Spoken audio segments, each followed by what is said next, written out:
할렐루야. 지난주 공부한 내용을 한번 복습하겠습니다. 지난주에는 느헤미야서 7장부터 13장까지 공부를 했습니다. 7장부터 13장까지는 성벽을 재봉헌하는 그러한 이야기를 담고 있습니다. 느헤미야 7장은 예루살렘의 치안 유지와 바벨론에서 귀환한 사람들에 대한 인구 조사에 관한 이야기를 하고 있습니다. 당시 유다 백성들은 예루살렘 성벽 공사를 끝냈지만 예루살렘에서 살려고 하지는 않았습니다.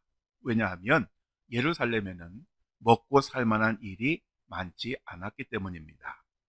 그리고 당시 치안도 문제였고 성벽은 완공되었지만 여전히 할 일은 많았습니다. 뿐만 아니라 방해꾼들은 여전히 건재하였습니다. 그래서 느헤미야는 먼저 하나니와 하나냐를 예루살렘 관리자로 임명을 하였습니다. 느헤미야는 이들에게 성문을 늦게 열고 일찍 닫도록 하였고, 예루살렘에 거주하는 사람들에게는 자기 집 앞은 자신이 지키도록 그렇게 지시를 하였습니다. 하나님은 느헤미야에게 인구 조사를 하게 하셨습니다. 그래서 느헤미야는 바벨론으로부터 1차로 귀환한 그러한 유다 백성들에 대한 인구 조사를 실시를 하였습니다. 그리고 느헤미야 8장은 에스라의 심령 부흥성에 관한 그러한 이야기입니다. 유다 백성들은 수문학 광장에 모였습니다. 유다 백성들이 예루살렘 성벽 공사를 마친 것이 7월이었고 7월에는 초막절이 있었습니다. 그래서 이 초막절을 지키기 위해서 수문학 광장에 모여서 심령 부흥성회를 열었습니다. 영적으로 갈급했던 유다 백성들의 요청에 따라서 제사장이자 학사였던 에스라가 모세 오경의 말씀을 읽었고, 제사장들과 레위인들이 이 하나님의 말씀의 뜻을 해석을 해 주었습니다. 그러자 하나님의 말씀의 그 의미를 깨달은 사람들이 그 자리에서 모두 울었습니다. 다음날 족장들과 제사장들과 레위 사람들이 그 율법의 말씀을 더 배우기 위해서 에스라를 찾아가서 함께 성경 공부를 하였습니다.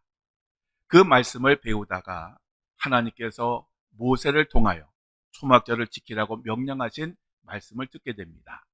그래서 그들은 즉시 돌아가서 한 사람도 빠짐없이 나뭇가지를 가져다가 사방에 초막을 짓고 이 초막절 기간 동안 그 안에서 거주하였습니다. 가나안 입성 이후로 처음으로 이 초막절의 근본 정신에 맞도록 이 초막절을 지켰던 것입니다. 이후로 에스라는 첫날부터 끝날까지 율법책을 읽었고, 사람들은 집으로 돌아가지 않고 이 7일 동안 하나님의 말씀을 열심히 배웠습니다. 그리고 그들은 그 초막절을 철저하게 지켰습니다. 이 기간 동안 그들은 일하는 것은 쉬고, 그리고 가난한 사람들과 함께 먹고 마시면서 그들의 선조들이 광야에서 지냈던 그 일들을 회상하며 그때 베풀어 주신 그 하나님의 은혜를 깊이 묵상하고 하나님께 감사와 찬양과 영광을 돌렸습니다. 그리고 초막절이 끝나고 마지막 날 8번째 날에는 율법에 규정된 대로 그들은 한 자리에 모여서 아주 엄숙하게 회외 예배를 드렸습니다. 느헤미야 9장은 이스라엘 백성들의 금식과 회개에 대한 그러한 이야기입니다. 이스라엘 백성들은 초막절이 끝난 후에도 다시 모여서 금식하고 삼베옷을 입고 머리에 티끌을 뒤집어 쓰고 모든 이방 사람들과의 관계를 끊은 채 자신들의 죄와 조상들의 죄를 하나님께 고백하며 회개하였습니다. 이때 8명의 레위인들은 단상에서 통성으로 기도하였고, 그리고 8명의 레위인들은 일어나서 여호와를 찬양하자라고 그렇게 소리를 쳤습니다. 그런 후에 에스더가 기도를 하였는데, 그 기도의 내용은 창세기로부터 포로기 이후 시대까지 이스라엘 백성들이 죄를 지어서 하나님께서 그 죄를 심판하시고, 그래서 그 이스라엘 백성들이 그 심판 가운데 회개를 하였더니 하나님께서 구원해 주셨다라고 하는 그 내용이 반복되었던 그 죄를 고백하며 회개를 하였습니다. 에스라가 이렇게 모든 죄들을 고백하자 이스라엘 백성들은 단순히 자신들의 죄를 인정한 것이 아니라 이제는 하나님과의 그 언약을 반드시 지키겠다고 결단을 하게 됩니다. 그리고 대표 84명이 서약서에 사인을 하였습니다. 느헤미야 11장은 느헤미야가 예루살렘에 거주할 사람들을 배치하는 그러한 이야기입니다. 조금 전에 말씀드린 것처럼 당시 예루살렘은 거주지로서의 매력은 별로 없었습니다. 왜냐하면 사람들은 일과 일터가 있는 곳에서 살기를 원했기 때문입니다. 그래서 느헤미야는 사람들이 예루살렘에서 살려고 하지 않으니까 제비를 뽑아서 유다 백성들 가운데 10분의 1은 예루살렘 성 안에 살게 하였고, 그리고 10분의 9는 예루살렘 성 밖에 살게 하였습니다. 그리고 성전의 일을 담당하는 제사장들과 레위인들, 그리고 자원하는 자들도 예루살렘 성 안에 거주하도록 하였습니다. 느헤미야 12장은 귀환한 제사장들과 레위인들의 명단, 그리고 성벽 봉헌식에 관한 그러한 이야기를 하고 있습니다. 이스라엘 백성들은 성벽을 완공한 후에 먼저 제사장들과 레위인들과 백성들과 그리고 성벽의 성문들을 정결하게 하는 정결 의식을 행하였습니다. 그런 후에 그들이 건축한 예루살렘 성벽을 행진을 합니다. 에스라가 한 무리를 이끌고, 그리고 느헤미야가 또 다른 무리를 이끌고 인솔을 해서 각기 다른 곳에서 출발을 해서 양문까지 행진을 하였습니다. 그들은 건축한 성벽 위를 걸으면서 찬양하였고, 성벽을 완공하게 하신 하나님께 영광을 돌렸습니다. 그리고 그 두 무리가 만나서 성전으로 들어가서 기쁨으로 성벽 봉헌 예배를 드렸습니다. 그리고 바로 그날에 예물과 첫 예물과 11조를 맡을 사람을 뽑았습니다.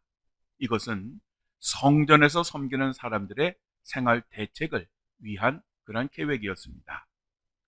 느헤미야는 예루살렘의 총독으로 부임한 후에 12년 동안 예루살렘을 다스리면서 성벽도 건축을 했고, 정치적, 경제적, 종교적으로 안정을 이루었습니다. 그런 후에 아닥사스다 왕이 있는 그 페르시아로 돌아갔는데, 문제는 1년 후에 급하게 예루살렘으로 다시 총독으로 귀환을 합니다.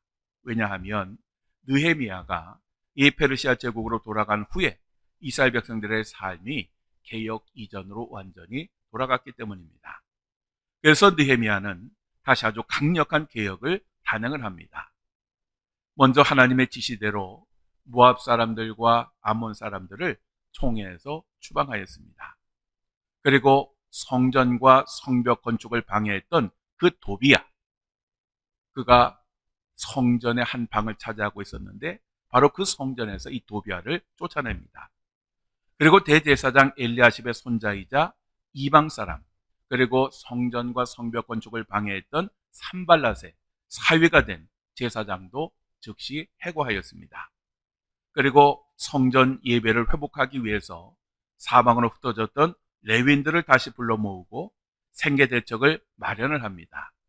그리고 유다 백성들에게 11조를 내게 하였고, 신실한 창고지기를 세워서 관리를 하게 하였습니다. 또 느헤미야는 안식일을 반드시 지키게 하였습니다. 느헤미야는 안식일에 일과 상거래를 하지 못하게 하였고, 안식일에 아예 성문을 걸어 잠그고 장사꾼들이 예루살렘 성 근처에 아주 얼씬도 못하게 만들었습니다. 그리고 느헤미야는 이방인과 자녀들을 결혼시킨 그 부모들을 책망하였고, 심지어는 몇 사람의 머리털을 잡아 뽑기까지 하였습니다. 그리고 이방인과의 결혼을 다시 금지시켰고, 그것을 지키도록 맹세하게 하였습니다. 이러한 느헤미야는 한마디로 말하면 기도하는 사람이었습니다. 그래서 느헤미야 1장은 기도로 시작을 하고 마지막 13장도 기도로 마치게 됩니다. 하나님의 일을 하는 사람은 이처럼 기도로 시작해서 기도로 마쳐야 됩니다. 그럴 때에 하나님께서 도우시고 역사를 하시는 것입니다. 자, 여기까지가 우리가 배웠던 지난주 내용이고, 오늘은 에스더서를 공부하겠습니다. 이 에스더서는 구약 역사서의 마지막 성경입니다. 우리가 이전에 공부했던 것처럼 창세기로부터 순서대로 17권이 구약 시대의 역사를 기록하고 있습니다. 그 17권의 마지막이 바로 이 에스더서입니다. 이 에스더서의 시대적 배경은 유대 민족이 바벨론 포로로 끌려간 후에 성경에서는 바사 제국, 그리고 일반 제국에서는 페르시아 제국이라고 불렀던 그 시대에 있었던 그 일을 이야기하고 있습니다. 우리들은 성경 공부를 해서 이 바사 제국이라는 이름보다는 페르시아 제국이라는 이름으로 공부를 하겠습니다. 이 에스더서는 예루살렘에 돌아가지 않고 페르시아에 안주하였던 남았던 그런 사람들에 관한 이야기입니다. 사실 어떻게 보면 폐허가 되었던 예루살렘으로 돌아가서 그 모든 것들을 회복하려고 했던 그 사람들에 비하면 어떻게 보면 페르시아에 남아있는 사람들은 그저 현실에 안주하는, 그저 평안함을 추구하는 그런 사람처럼 보이는데, 그런 사람들에게 하나님께서는 어떤 생각을 하셨을까라고 하는 그러한 의문을 가지게 됩니다. 바로 이러한 의문에 대해서 이 에스더서가 분명하게 대답을 해줍니다. 즉 그것은 하나님께서는 그들도 사랑하시고 그리고 그들에게 여전히 관심을 가지고 계시다라고 하는 것입니다. 그리고 시기적으로 이 에스더서의 이야기는 페르시아의 4대 왕이었던 크세르크세스 1세 때의 이야기를 하고 있습니다. 이 발음이 헷갈리네. 크세르크세스 1세는 다리오 1세의 아들로서 통치 초기에는 바벨론과 이집트의 반란을 제압을 하였고, 그리고 아테네 지역을 공격해서 유린을 한 그러한 군사적 공로가 컸습니다. 그런데 BC 480년에 그리스와의 전쟁에서 패하게 됩니다. 그리고 즉위 22년인 BC 465년에 궁중에서 일어난 쿠데타에 의해서 죽임을 당하게 됩니다. 이 에스더서의 전체 주제를 한번 볼까요? 전체 주제는 민족을 구원한 황후입니다. 그리고 오늘 공부하는 에스더서 1장부터 2장까지의 소주제는 바사의 수상궁입니다. 즉 바사의 수상궁에서 있었던 이야기를 하고 있습니다. 여기에서 와스디 왕후가 폐지가 되고 에스더가 왕후의 자리에 오르는 그러한 이야기를 하고 있습니다. 이 에스더서는 4가지 아주 중요한 특징이 있습니다. 그 첫째는 에스더서는 여자를 주인공으로 하는 성경책입니다. 성경 66권 가운데 여자가 주인공인 성경은 2권이 있습니다. 하나는 룻기로서, 룻은 이방 여인이었지만 훗날 다윗의 조상이 됩니다. 그리고 2번째 성경이 에스더서로서, 이 에스더는 유대인으로서 유대 민족을 말살의 위기에서 건지게 됩니다.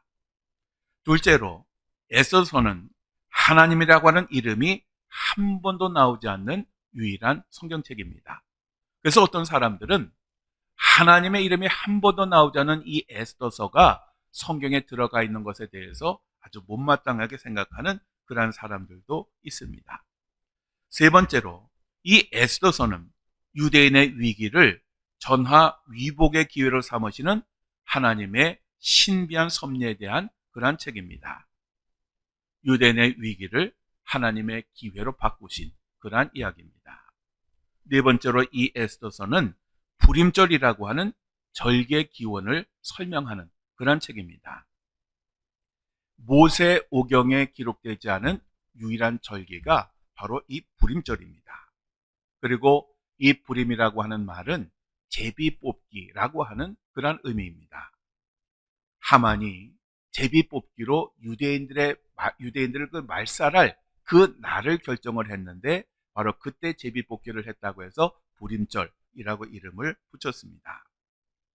잠언 16장 33절에 제비는 사람이 뽑으나 모든 일을 작정하기는 여호와께 있느니라 라고 말씀하고 있습니다.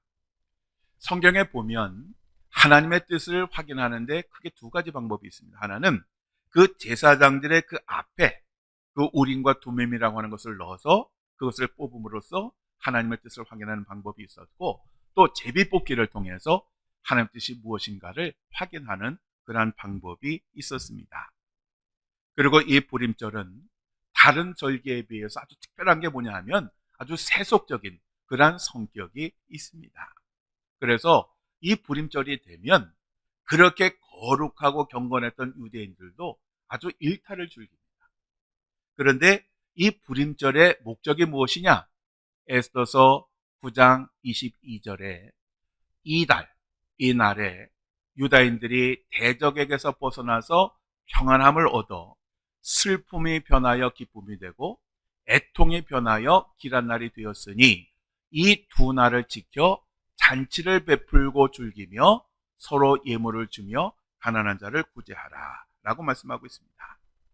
즉 이 부림절이라고 하는 것은 하나님의 도우심으로 죽을 위기에서 벗어나서 슬픔이 기쁨이 된 날이고 애통의 변화에 아주 역사적인 의미 있는 그런 날이 되었고, 또 평안함을 얻었기 때문에 이 부림절에는 잔치를 열어서 아주 서로 즐기고, 그리고 서로 선물도 주고 가난한 사람들도 돕는 날, 바로 이것이 부림절이라고 하는 것입니다.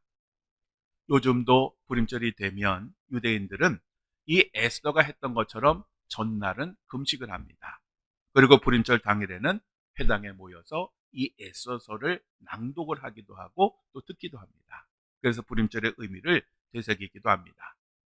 어쨌든 이 에스더서는 잔치로 시작해서 축제로 끝나는 그러한 책입니다. 즉 180일의 잔치가 시작이 됨으로써 에스더서가 시작이 되고, 이어서 7일 동안의 잔치가 있게 되고, 그 다음에 왕후 와스디가 또 부인들을 위해서 잔치를 베풉니다.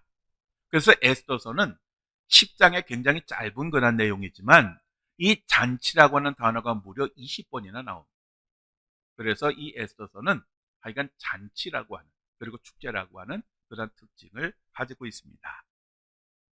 에스더의 마지막에 보면 바로 유대 민족이 말살의 위기에서 벗어나서 기쁨으로 부림절이라고 하는 축제를 벌이는 것으로 마무리하게 됩니다.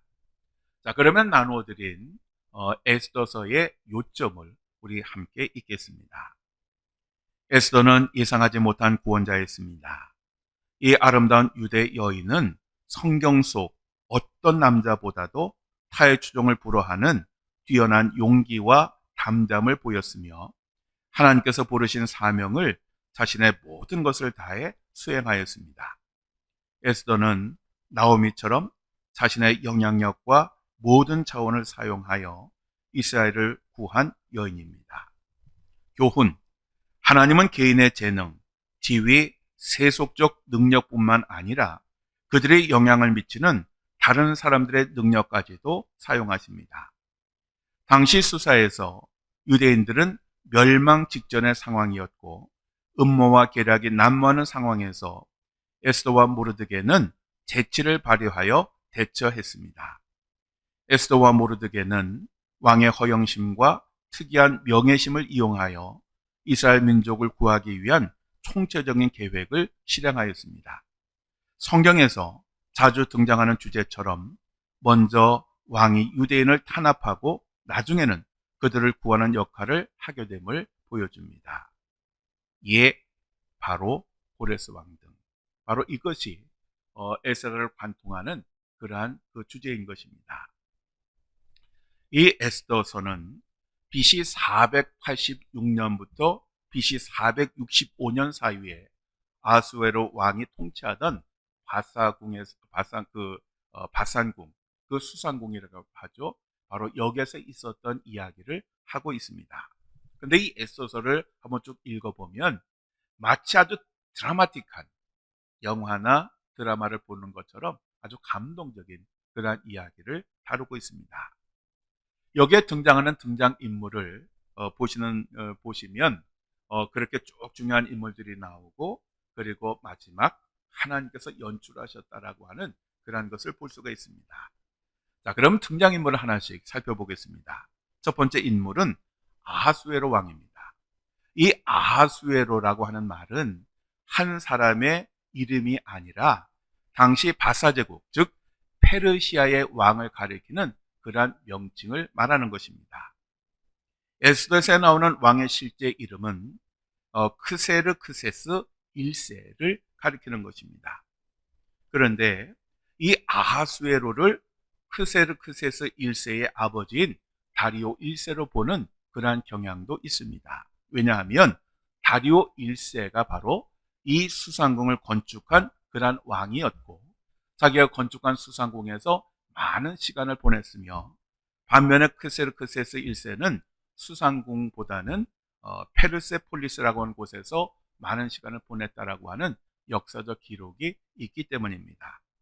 그렇지만 에스더서에 나오는 이 아하수에로가 크세르크세스 1세라고 하는 그러한 의견이 훨씬 더 많습니다.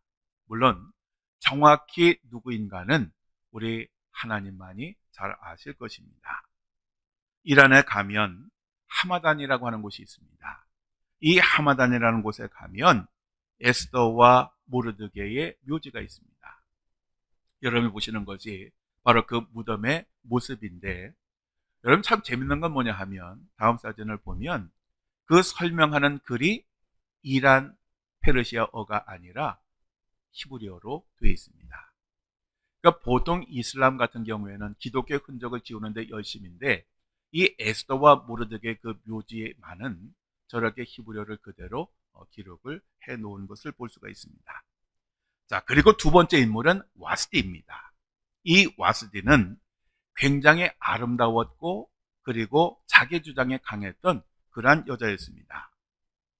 왕의 술에 취해서 사람들에게 이 와스디의 미모를 자랑하려고 부르자 아주 단칼에 거절을 한 그러한 여인이었습니다. 그런데 바로 이것이 큰 문제가 됩니다. 당시 왕의 말 한마디에 사람을 죽이고 살리는 것이 보편적이었는데, 그 왕이 여러 사람들 앞에서 망신을 당했으니 얼마나 자존심이 상했겠습니까? 결국 이러한 거절로 인해서 이 와스디는 왕위에서 폐위가 되게 됩니다. 사실 오늘날로 말하면 이건 말도 안 되는 그러한 이야기지만, 당시에는 굉장히 보편적인 그러한 이야기였습니다. 세 번째 인물은 하만입니다. 이 하만은 페르시아 제국의 2인자였습니다. 즉 왕 다음에 최고의 권세를 가진 그런 사람이었습니다. 이 하만은 굉장히 거만하고 교활하고 잔인한 사람이었습니다. 이 하만은 모르드게가 자신에게 인사하지 않았다는 이유로 이 모르드게뿐만 아니라 전국에 있는 이스라엘 민족 전체를 말살하려고 하는 그러한 음모를 꾸미게 됩니다. 네 번째 인물은 모르드게입니다. 이 모르드게는 조카인 에스더의 부모가 일찍 죽자 어려서부터 데려다가 수양딸처럼 길렀습니다. 이 모르드게는 비록 페르시아가 지배하는 그 땅에서 살았지만 유대인이라고 하는 그러한 자긍심이 굉장히 대단했고 철두철미한 신앙을 가진 그러한 사람이었습니다. 사실 어떻게 보면 하만에게 고개 한번 숙이면 되는데 그렇게 하지 않고 고집을 부렸던 그러한 사람입니다. 다섯 번째 인물은 바로 주인공인 에스더입니다. 이 에스더란 페르시아로 별, 밤하늘에 반짝이는 그 별을 의미하는 것입니다. 그리고 히브리식의 정식 이름은 하다사입니다. 이 에스더는 그 이름처럼 별처럼 빛나는 그러한 삶을 살았습니다. 그 이야기를 우리가 읽다 보면 정말 드라마틱한, 정말 감동적인 그러한 이야기를 접할 수가 있습니다. 이 에스더는 유다 민족 전체가 말살을 당할 위기에서 자기 자신의 목숨을 걸고 그 유대인들을 구했던 그러한 여인이었습니다. 이 외에도 이 에스더서에는 많은 엑스트라들이 나옵니다. 그리고 제일 중요한 인물이 있습니다. 바로 그 인물이 하나님이십니다. 여러분 지금 그림에서 보시는 저 번데기 모양, 저거는 헬라어로 세우스라고 하는 그 글의 첫 번째 글자입니다. 그래서 저 번데기 모양은 일반적으로 하나님을 상징할 때 사용을 합니다. 그리고 예수님이라고는 헬라 단어는 크리스토스라고 하는 것인데 이 단어의 앞 글자를 따서 예수님을 X라고 그렇게 표현하기도 합니다. 저희 교회 2층 복도에 보면 십자가 아래로 종려 가지가 X자 모양을 하고 있습니다. 저것은 그냥 보기 좋으라고 한 것이 아니고요. 바로 그리스도의 그 앞자를 따서 그리스도라고 하는 그 표현을 상징하는 그러한 것입니다. 보이지는 않지만 에스더서에 나타난 모든 사건을 하나님께서 계획하시고 연출하시고 이루셨다라고 하는 것을 우리들은 잊지 말아야 됩니다. 원래 연출자나 감독은 드라마나 영화에 직접 보이지는 않습니다. 그렇지만 이 연출자나 감독은 드라마나 영화를 실제로 이끌어가고 완성하는 그러한 존재들입니다. 에스더서를 보면 겉으로 드러난 주인공은 에스더입니다. 그렇지만 진짜 주인공은 하나님이십니다. 비록 에스더서에는 하나님이라고 하는 이름이 한 번도 나오지 않지만 그 모든 사건, 그 모든 역사를 계획하시고 준비하시고 이끌어 가시던 분은 우리 하나님이라고 하는 것을 우리는 에스더서를 통해서 만날 수가 있습니다. 이 에스더서에는 정말 아까 말씀드린 것처럼 하나님이라고 하는 이름, 그리고 성전이라고 하는 단어, 그리고 율법이라고 하는 단어가 하나도 나오지 않습니다. 그렇지만 그 안에는 하나님의 그 주권과 섭리에 대해서 아주 분명하고 확실하게 이야기를 하고 있습니다. 자, 그러면 오늘 에스더서 1장과 2장의 내용을 구체적으로 살펴보겠습니다. 에스더 1장 1절에서 12절까지는 아수에로 왕의 잔치와 왕후 와스티의 거절에 대한 그런 이야기입니다. 크세르크세스 1세는 왕이 된 지 3년째에 수산궁에서 잔치를 베풀었습니다. 당시 아수에로 왕이 다스리던 영토는 그림에서 보시는 것처럼 인도에서 지금 아프리카의 수단의 북쪽 지역까지 아주 어마어마한 그러한 영토를 다스렸습니다. 그래서 이 왕들은 저 페르시아 제국을 127개의 도로 나누어서 통치를 하였습니다. 그리고 이 아수에르 왕은 각 도를 관할하는 귀족들, 즉 오늘날로 말하면 도지사들이지요. 그리고 15,000명 이상의 군사들을 지휘하는 장수들. 당시 그 로마 시대에 로마는 6,000명을 일개 군단으로 편성을 했으니까 15,000명의 부대를 지휘하는 지휘관이라고 하면 오늘날로 비교한다면 적어도 군단장급 이상 아마 4개의 별을 가진 그런 대장의 계급이 아니었을까 생각이 됩니다. 그래서 이러한 장수들 그리고 127개의 도를 다시 7개로 나누어서 7명의 사람들이 이 도를 관리를 했는데 7명의 지방관들을 초청을 해서 무려 180일 동안 그들을 위한 잔치를 베풀었습니다. 즉 왕은 정치적인 최고의 지도자들 그리고 군사적인 최고의 지도자들을 모두 모아서 잔치를 베풀었습니다. 아마도 그 사람들이 굉장히 많았기 때문에 아마 나눠서 잔치를 베풀지 않았을까라고 그렇게 생각을 합니다. 이렇게 180일 동안 잔치를 베푼 이유는 그렇게 오랜 잔치를 통해서 자신의 영광 그리고 부 그리고 능력을 과시하기 위함이었습니다. 그리고 180일간의 잔치가 끝나자 바로 이어서 수산성에 살고 있는 일반 백성들을 위해서 궁전들에서 아주 화려한 그러한 잔치를 베풉니다. 7일 동안 이 잔치가 진행이 됐는데 이 아수에르 왕은 초청된 손님들 각자에게 금으로 만든 술잔을 주었습니다. 그리고 그 술잔을 가지고 술을 마음껏 리필해서 마시도록 그렇게 했습니다. 그러니까 요즘 속된 표현으로 하면 돈질, 자랑질을 했던 것입니다. 그리고 더불어 왕후 와스티도 왕실에 있는 여자들을 위해서 잔치를 베풀었습니다. 하여간 이 나라는 하여간 끊임없이 잔치가 이어졌던 그런 나라였습니다. 그리고 잔치의 이제 마지막 날에 분위기가 무르익고 이제 술에 취한 이 아수에르 왕이 자신의 왕후인 그 와스티의 미모를 자랑하고 싶었습니다. 그래서 7명의 내시를 보내서 정중하게 그 왕후를 잔치 자리에 모시고 오라고 명령을 내렸습니다. 당신은 왕후를 한 인간이 아니라 소유물이자 전시품처럼 생각을 했던 것입니다.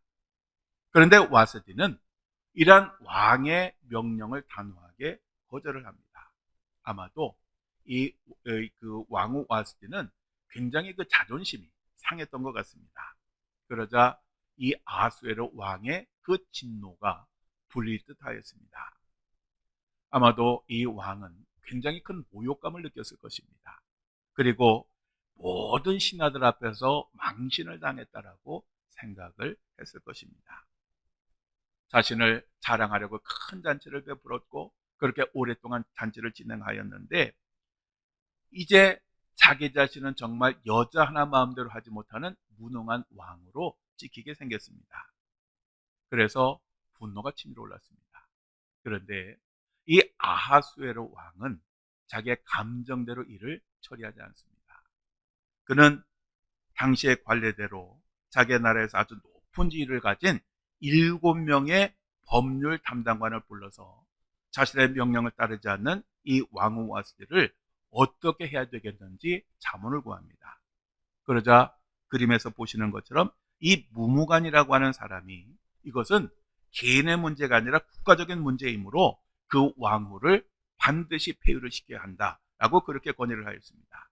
왜냐하면 만일 그냥 넘어가면 국민들 사이에서도 아내가 남편을 우습게 보게 될 것이고 그러면 남편들의 그 분노가 하늘을 찌르게 될 것이고 그러면 나라가 위기에 빠지게 될 것이다. 그렇게 설명을 했습니다. 어떻게 보면 그 논리가 굉장히 비약적인 것을 볼 수가 있습니다. 그런데 당시 상황을 생각해 보면 그럴 수도 있습니다. 왜냐하면 당신은 아내를 인간으로 취급하지 않았습니다. 그런데 그 아내가 집안에서 큰 소리를 친다. 그러면 문제가 될 수도 있습니다. 그래서 아내가 남편의 말에 불순종하지 못하도록 왕의 칙령을 통해서 국법으로 정하고 그리고 왕후를 폐위시키고 다른 사람을 뽑으라고 건의를 했던 것입니다. 이런 이야기를 들은 그 왕 그리고 모든 자문관들은 이 의견에 전적으로 동의를 합니다. 그래서 왕은 각 지방의 언어로 그리고 각각의 민족 언어로 모든 나라의 칙령을 내려서 모든 남편들의 그 가장으로서의 그 권위를 가지고 자기 집안을 다스리라고 명령을 내리게 됩니다. 왜 다양한 언어로 그 칙령을 내렸느냐 하면 당시 이 페르시아가 다스리고 있는 그 나라는 여러 많은 나라들이 결합이 된 그런 나라였습니다. 많은 나라들을 점령하고 통치하였기 때문에 여전히 그들에겐 자기들의 언어가 있었고 자기들의 민족이 있었습니다. 그래서 이렇게 자기 나라 말로 칙령을 내리지 않으면 왕의 그 뜻을 깨닫지 못하는 사람들도 있을 수 있었기 때문에 아주 구체적이고 분명하게 모든 나라 사람들이 알 수 있도록 각 나라의 언어로 그렇게 칙령을 내렸던 것입니다. 특별히 당시에는 이제 소위 국제 결혼이 많이 있었습니다. 그러니까 다른 나라 사람들과 결혼한 사람들이 많다 보니까 이제 그 결혼한 사람들끼리 이제 자기 언어를 가지고 있잖아요. 그러니까 이 언어 때문에 이제 어느 언어를 따라야 될 것이냐라고 하는데 이때 왕이 칙령을 내려서 한 것이 뭐냐 하면 어떤 경우든지 남편의 언어가 그 집안의 언어가 되어야 한다. 이렇게 지시를 했어요. 그러니까 이렇게 함으로써 그 남편의 그 지위를 아주 올려준 것입니다. 자, 그리고 이제 이 에스더서 2장으로 넘어가게 되면 그 1장과 2장 사이에는 4년의 공백이 생깁니다. 왜냐하면 이 기간 동안 페르시아는 그리스와의 전쟁을 벌이게 됩니다. 그런데 페르시아는 살라미스 해전과 플라타이아 그 전투에서 그리스 연합군에게 패배를 당하게 됩니다. 물론 이 패배로 인해서 페르시아가 멸망할 정도는 아니었습니다. 그렇지만 이 전쟁에 대한 그 왕의 마음이 어떻겠습니까? 아마 굉장히 울적하고 우울했을 것입니다. 그래서 옆에 있던 신하들이 이제 4년 전에 와스데 왕후를 폐위하였는데 이제 그 왕을 옆에서 그 마음을 위로하고 섬길 그런 왕후를 뽑아야 되겠다 싶어서 왕에게 이것을 건의를 합니다. 그래서 전국에 이제 간택령을 내려서 각 그 지역에 가장 아름답고 예쁜 그러한 여자들을 소집을 하게 됩니다. 그리고 그 여자들이 소집이 되는데 이 여자들은 정말 출신이 굉장히 다양합니다. 민족도 다양하고 언어도 다양하고 피부 색깔도 다양했습니다. 그래서 이들이 이렇게 소집이 되니까 이제 왕이 그 중에 이제 왕을 뽑게 되는데 그 뽑는 준비 기간이 1년이었습니다. 그 1년 동안은 그 6개월 동안은 모략 기름을 바르게 하고 그리고 그 다음 6개월 동안은 향품과 화장품으로 그 몸을 닦게 했습니다. 그렇게 1년이 지난 후에 드디어 이제 아하수에로 왕이 왕후 후보자를 면접을 하는데 그 여인 중에서 아름답고 날씬할 뿐만 아니라 요란한 장식이 아니라 단순하게 장식한 그 에스더를 보는 순간 필이 확 꽂혔습니다. 하나님께서 이 아닥사스다 왕의 마음을 움직이신 것입니다. 그리고 내시 헤게가 옆에서 아주 지혜롭게 도왔습니다. 그림에 헤게가 나오죠. 이 헤게는 에스더에게 화장품과 좋은 음식을 주었고 7 궁료를 붙여주어서 이 에스더에게 시중을 들도록 했습니다. 뿐만 아니라 가장 좋은 별공을 주어서 바로 그곳에서 거주하게 하였습니다. 아주 특별한 혜택을 준 것입니다. 바로 이때에 드디어 모르드게가 등장을 하게 됩니다. 이 모르드게는 사울 왕의 후손이었습니다. 그리고 바벨론의 그 포로로 끌려온 후에는 그 수산궁이 있는 곳에서 살았습니다. 성경에 보면 그가 사울 왕의 후손이라고 하는 것을 강조하는 이유가 있습니다. 사무엘상 15장에 보면 사울 왕이 암말렉 족속과 전쟁을 벌이게 됩니다. 이 전쟁에서 사울 왕은 이 암말렉 족속을 완전하게 격파하고 그리고 그들의 왕이었던 아각 왕을 사로잡습니다. 그런데 에스더서에 보면 그 유대인들을 학살하려고 했던 사람이 누구냐 하면 하만입니다. 근데 이 하만이라고 하는 사람이 어떤 사람이냐? 성경에 보면 아각 사람이라고 그렇게 표현이 됩니다. 즉 이 하만이라고 하는 사람은 아말렉 족속의 후손이었습니다. 그러니까 우리가 왜 이 하만이 모르드게가 인사를 안 한다고 유대인 전체를 멸절시키려고 했느냐? 바로 그것은 자기 조상들, 즉 아각 왕이 사울 왕에게 패하고 포로가 된 것에 대한 복수를 하기 위해서 이 하만이 그런 계획을 꾸몄던 것입니다. 아무튼 이 모르드게는 부모가 일찍 죽은 그 에스더를 부모 대신 삼아서 잘 양육을 하였습니다. 이 모르드게는 이제 이 에스더가 왕후 면접을 하게 될 때에 특별히 명령한 것이 뭐냐 하면 절대로 자기의 민족과 종족에 대해서는 이야기하지 마라 라고 하는 명령을 내렸습니다. 즉 에스더로 하여금 자기 자신이 유대인이라고 하는 사실을 이야기하지 못하게 했고 또 에스더는 그러한 모르드게의 말을 잘 지켰습니다. 자, 바로 이것이 하나의 복선입니다. 우리가 드라마나 영화를 보다 보면 복선이라고 하는 것이 나오는데 바로 이 에스더가 유대인이라고 하는 것을 감추었다라고 하는 것이 하나의 복선입니다. 자, 그렇게 해서 면접한 결과 에스더서 2장 17절 18절에 보면 이렇게 말씀을 하고 있습니다. 왕이 모든 여자보다 에스더를 더 사랑하므로 그가 모든 처녀보다 왕 앞에 더 은총을 얻은지라. 왕이 그의 머리에 관을 씌우고 와스대를 대신하여 왕으로 삼은 후에 왕이 크게 잔치를 베푸니 이는 에스더를 위한 잔치라. 모든 지방관과 신하들을 위하여 잔치를 베풀고 또 각 지방의 세금을 면제하고 왕의 이름으로 큰 상을 주니라. 아멘. 그러니까 이제 수많은 그 여인들 가운데 이 에스더가 왕으로 선택이 되었고 왕은 이 에스더를 위해서 모든 지방관들과 신하들을 초청을 해서 아주 큰 잔치를 베풀었습니다. 그리고 각 지방의 세금도 면제해주고 큰 상도 내렸습니다. 그만큼 이 아하수에로 왕은 에스더를 왕으로 맞이한 것에 대해서 굉장히 감격했고 기뻐했다고 하는 것을 의미하는 것입니다. 그런데 이때 아주 중요한 사건이 하나 일어납니다. 그것은 모르드게가 당시 그 성문의 문지기였는데 그 문지기를 하다가 우연히 두 사람의 대화를 엿듣게 됩니다. 당시 내시였던 빅단과 데레스라고 하는 사람이 왕을 암살하겠다라고 하는 그러한 내용이었습니다.